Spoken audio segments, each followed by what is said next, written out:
avec son collègue de la communication et des médias au cours d'une cérémonie officielle qui a été relayée en direct sur les antennes de la télévision nationale congolaise ce mardi 27 décembre 2022 plus tôt. À propos de la situation sanitaire, le ministre de la Santé, Hygiène et Prévention a présenté au Conseil la situation globale de la santé dans le pays, revenant un peu plus sur les épidémies de Covid-19 et le choléra. Au sujet de la Covid-19, il a souligné que la tendance à la 51e semaine est marquée par une baisse d'incidence des cas. Il est signalé 79 cas contre le 161 de la semaine 50, soit une baisse de 50,93%. Aucun cas de décès n'a été notifié au cours de la semaine. Jusqu'au 25 décembre 2022, le cumul des cas de la Covid-19 dans le pays s'élevait à 95 174 cas confirmés, dont 2 probables, 84 159 guéris et 1460 décès, soit une létalité de 1,5%. S'appuyant sur les recommandations des services techniques de la santé publique, le ministre a invité la population à continuer à observer les gestes barrières et les mesures hygiènes qui doivent les accompagner. À propos du choléra, les dernières données sur le cas de cette épidémie en République démocratique du Congo ont montré un cumul de 16 659 cas, dont 293 décès, soit une létalité de 1,7% au cours de la semaine épidémiologique 49. La situation est beaucoup plus accentuée dans le Nord Kivu avec des déplacements massifs de population qui fuient les exactions de terroristes du M23. Avant de terminer son propos, le ministre de la Santé publique, Hygiène et Prévention a fait une synthèse sur la situation de la rougeole dans le pays ainsi que les conséquences sanitaires des dernières pluies diluviennes dans la ville-province de Kinshasa. Évolution de la situation récente sur le marché des changes ainsi que de biens et services.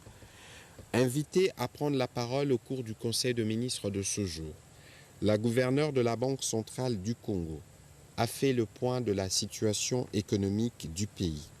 Elle a informé le Conseil que le Fonds monétaire international a approuvé en date du 20 décembre 2022 la 3e revue du programme économique en cours avec la République démocratique du Congo, ce qui a permis les décaissements immédiats de 203 millions de dollars équivalent à 152 millions de DTS au titre de facilités élargies des crédits en appui à la balance de paiement. Le FMI a noté la résilience de l'économie congolaise face aux chocs exogènes liés à la guerre en Ukraine et à la pandémie de Covid-19. Cette résilience est consécutive notamment à la production minière qui reste dynamique dans un contexte difficile et à la conjonction des actions des autorités tant budgétaires que monétaires. Les perspectives de croissance de l'économie congolaise se situent à 6,6% en 2022 et 6,3% en 2023. L'inflation cumulée à la 4e semaine de décembre 2022 s'est établie à 12,8% contre 12,3% pour cette année. Le franc congolais a perdu en cumul annuel 0,79% de sa valeur à l'indicatif et 4,46% au parallèle.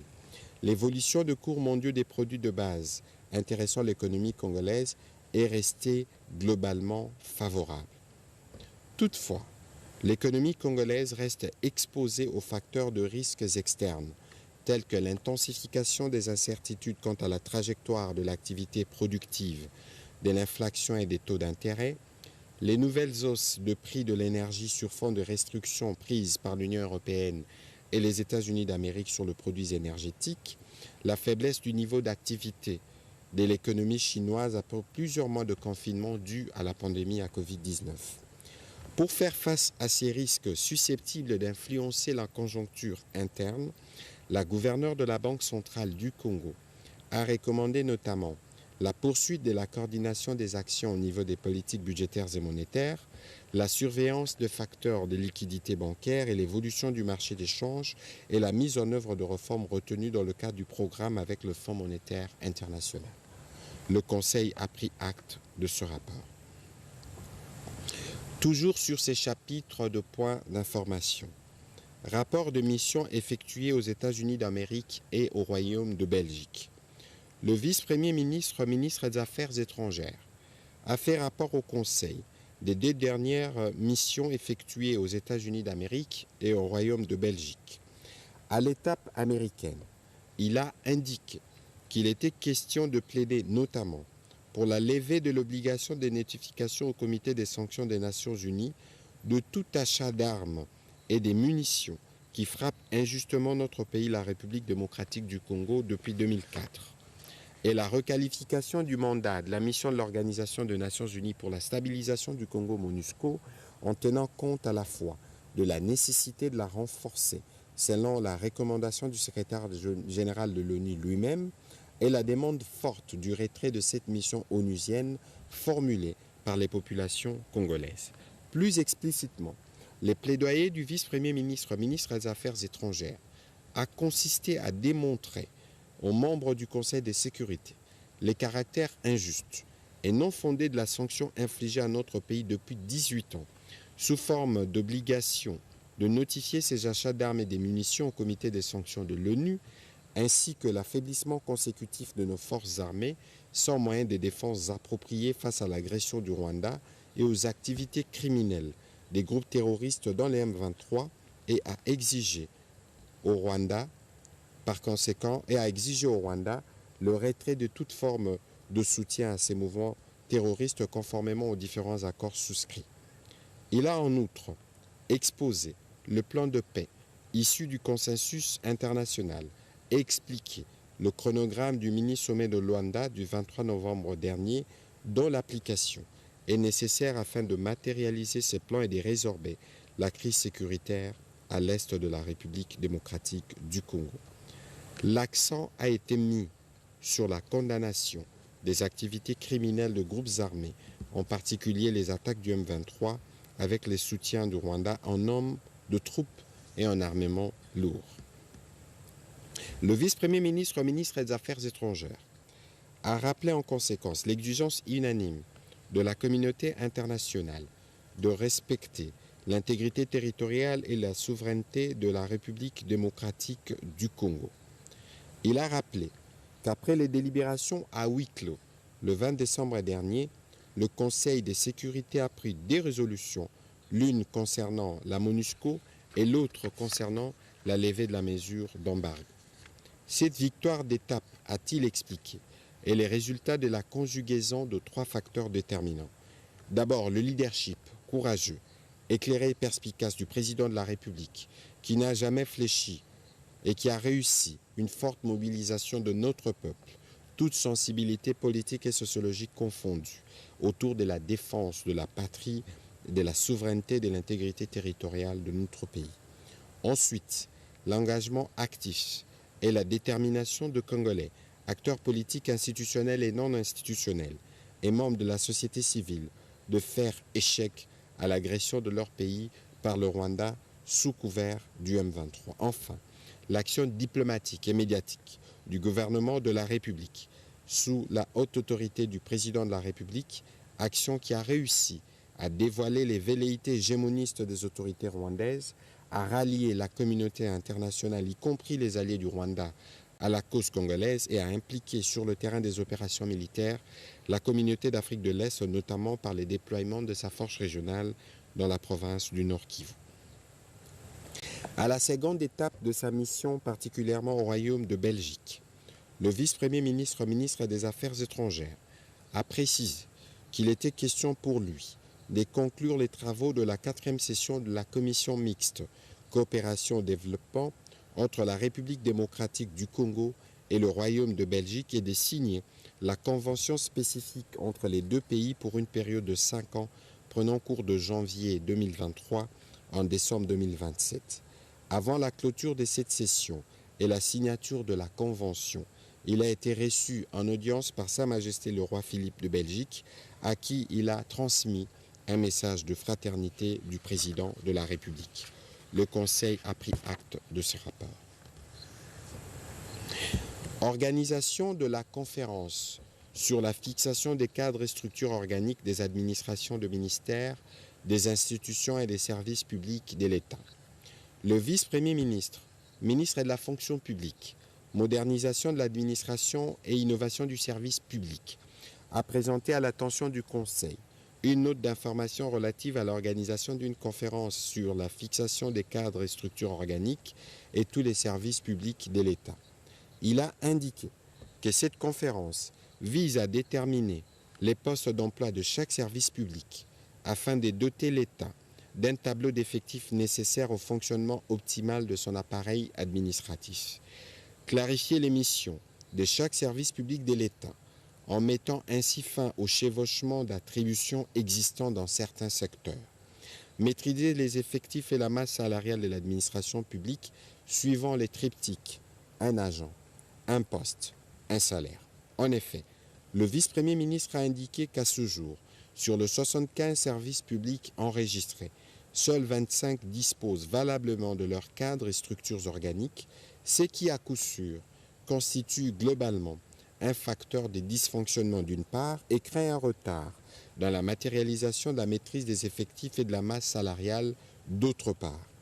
Il a en outre indiqué que cette conférence est l'un des accélérateurs majeurs pour la mise en œuvre de la réforme de finances publiques qui prône les basculements vers le budget programme projeté pour l'an 2024, en ce sens qu'elle vise à doter tous les services publics de l'État de certaines structures d'appui clés, en l'occurrence la direction administrative et financière, la direction d'études et planification, la direction des ressources humaines ainsi que la direction des archives et nouvelles technologies de l'information et de la communication.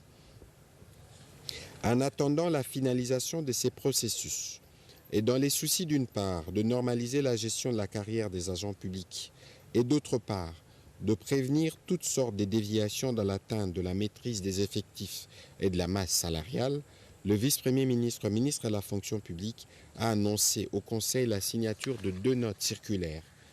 La première rappelle à l'attention de tous les responsables administratifs quelques principes fondamentaux régissant les recrutements, l'affectation, la rémunération et l'avancement au grade au sein de l'administration publique.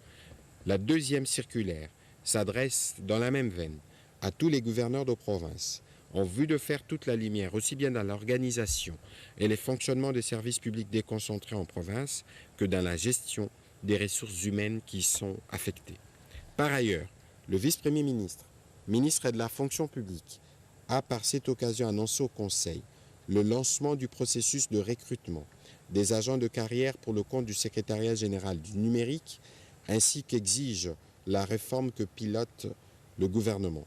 Ces recrutements se feront à la fois sur concours compétitif en vue de donner la chance à tous les jeunes talents du pays disposés d'accompagner la transition numérique de l'État en vertu du principe d'ordre constitutionnel d'égal accès aux emplois publics et les cas échéants pour certains postes sur titre eu égard à la spécificité des profils exigés. Les modalités pratiques d'organisation du concours ainsi que les chronogrammes y afférents seront rendus publics incessamment. À ces sujets, le vice-premier ministre a été complété par le ministre du Numérique. Le Conseil a pris acte de cette note d'information. Au chapitre 3 du Conseil de ministres de ce jour, relatif à l'approbation d'un relevé des décisions du Conseil de ministres, le Conseil de ministres a adopté le relevé des décisions prises lors de la 80e réunion tenue le 9 décembre 2022. Chapitre 4. Examen et adoption d'un dossier. 1. Rapport sur la problématique des inondations et des constructions anarchiques dans la ville-province de Kinshasa. Faisant suite aux recommandations du président de la République, faites lors de la 75e réunion du Conseil de ministres tenue le 4 novembre 2022, le vice-premier ministre, ministre de l'Intérieur, a présenté au Conseil le rapport sur la problématique des inondations et autres catastrophes dans la ville-province de Kinshasa. Il a été chargé de superviser l'encadrement de bourgmestres de 24 communes dans la mise en œuvre et l'utilisation efficiente de brigades pérennes d'entretien d'assainissement en sus des travaux ponctuels effectués par l'Office de voiries et drainage. C'est dans ces cadres qu'il a présidé en novembre dernier une réunion avec les responsables précités en vue d'y travailler. Une commission ad hoc a été mise en place et au terme de cette réunion, présidée par le gouverneur de la ville de Kinshasa, cette commission a identifié les problèmes ci-après.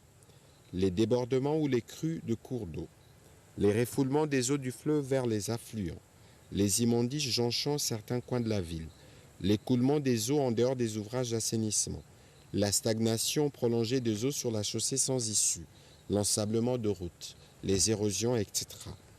Ces problèmes ont pour cause l'absence régulière des curages de caniveaux, collecteurs et autres ouvrages d'assainissement sans tenir compte des exutoires des bassins versants, le non-respect des normes urbanistiques lors des lotissements et des constructions des bâtisses et autres ouvrages, l'occupation anarchique des sites non édificandis, l'incivisme en matière d'insalubrité, l'exiguïté et la vétusté des réseaux d'assainissement de Kinshasa suite à la démographie galopante de sa population et l'expansion anarchique de la ville, la prolifération de marchés pirates le long des artères principales. Pour y faire face, la commission ad hoc a préconisé des solutions à court, moyen et long terme. Après débat et délibération, le Conseil a adopté ces dossiers. Dernier chapitre du Conseil de ministres de ce jour, relatif à l'examen et à l'approbation d'un texte. Projet d'ordonnance loi portant autorisation de la prorogation de l'état de siège sur une partie du territoire de la République démocratique du Congo. La ministre d'État, ministre de la Justice et garde des Sceaux, a soumis au Conseil le projet d'ordonnance loi autorisant la prorogation de l'état de siège dans les provinces de l'Ituri et du Nord Kivu pour une période de 15 jours prenant cours le 1er janvier 2023. Cette prorogation permettra à nos forces de défense et de sécurité de consolider les acquis des opérations antérieures et de poursuivre l'ultime objectif de mettre fin à l'activisme de groupes armés traqués dans cette partie du pays. Après débat et délibération, le Conseil a adopté ces projets d'ordonnance loi. Bien avant de clôturer les conseils de ministres de ce jour, le président de la République, chef de l'État, a tenu à présenter ses vœux le meilleur au Premier ministre, aux membres du gouvernement ainsi qu'à leurs familles respectives. Commencé à 12h45, la réunion du Conseil de ministres a pris fin à 17h10. Je vous remercie.